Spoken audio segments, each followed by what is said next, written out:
Welcome to Grandma's kitchen. வாழ்க வளமுடன், வாழ்க பல்லாண்டு. இப்போ நான் உங்களை ஒரு கேள்வி கேட்கட்டுங்களா? சும்மா ஜாலியாக பதில் சொல்லுங்கள், ரொம்பலாம் யோசிக்க வேண்டாம். ஆன்சர் தெரிஞ்சதுன்னா கமெண்ட் செக்ஷனில் போட்டுருங்க.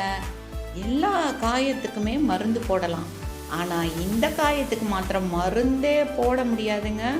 இன்றைக்கி நம்ம பார்க்க போகிறது கேப்சிகம் புளிக்கொச்சுங்க, அதாவது குடமிளகா போட்ட ஒரு புளிக்கொச்சுங்க.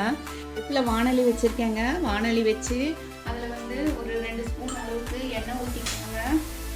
2 ஸ்பூன் அளவுக்கு எண்ணெய் ஊற்றிக்கலாம்.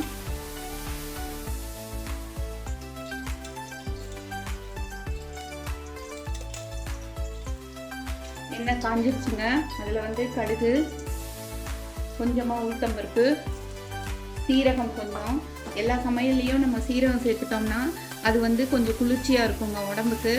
அதனால் சீரகம் கொஞ்சம், ஆஸ் யூஷுவல் கருவேப்பிலை ஒரு கொஞ்சமாக எடுத்து ஒரு கொத்து எடுத்து அதை பிச்சு போட்டுடுறோங்க.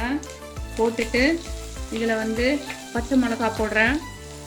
பச்சை மிளகா, குடமிளகா ரெண்டையும் போட்டு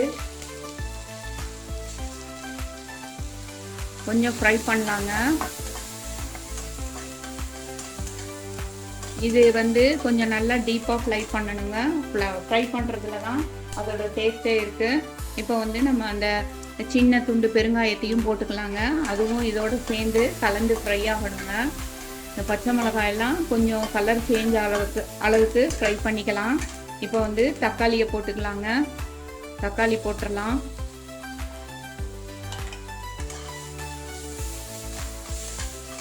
இதெல்லாம் ஃப்ரை ஆகிறதுக்காக லைட்டாக கொஞ்சமாக உப்பு போட்டுக்கலாங்க ஃபஸ்ட்டு.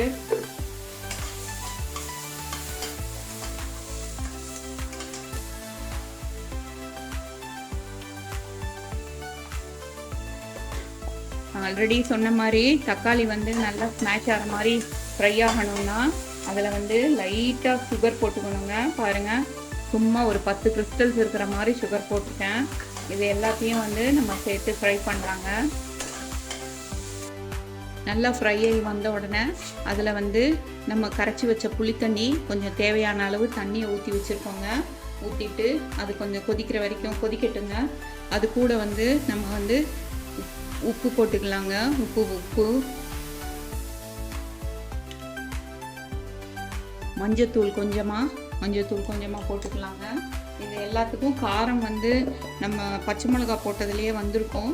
ஆனால் ஃப்ளேவருக்காக கொஞ்சமாக சாம்பார் பொடி போட்டுக்கலாங்க.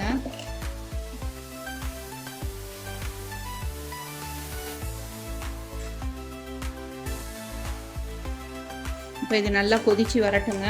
இப்போ நம்ம வெல்லம் இருக்குது இல்லைங்களா, அது சின்ன நெல்லிக்காய் சைஸு சொன்னேன் இல்லைங்க, அதை கொஞ்சம் நல்லா பொடி பண்ணி வச்சுருக்கேன். அதையும் இப்போ போட்டுடலாம்.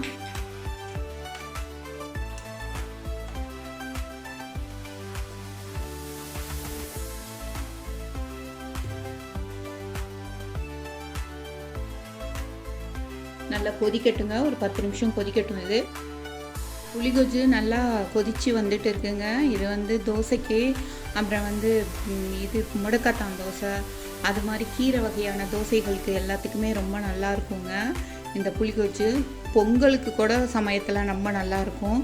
இது எல்லாம் மோஸ்ட்லி கொஞ்சம் புளிப்பு காரமெல்லாம் பிடிக்கிறவங்களுக்கு இது ரொம்ப பிடிக்குங்க. 10 மினிட்ஸ்க்குள்ளே நல்ல சூப்பரான ஒரு புளிகொஜ்ஜு ரெடி பண்ணியாச்சுங்க. இப்போ நல்லா கொதிச்சு வந்துருச்சுங்க. நம்ம டேஸ்ட்டுக்கு தகுந்த போல் புளிப்பும் காரமும் போட்டுக்கலாம். ஒருத்தருக்கு தூக்கலாக புளிப்பு பிடிக்கும், ஒருத்தருக்கு கம்மியாக பிடிக்குங்க. அதனால் நம்ம டேஸ்ட்டுக்கு நான் சொல்லியிருக்கேன், இது மாதிரி அவங்கவுங்க டேஸ்ட்டுக்கு தகுந்த மாதிரி போட்டுக்கலாங்க. இப்போ நல்லா கொதிச்சு வர்றப்ப இதில் கட் பண்ணி வச்ச கொத்தமல்லியை போட்டுடலாங்க.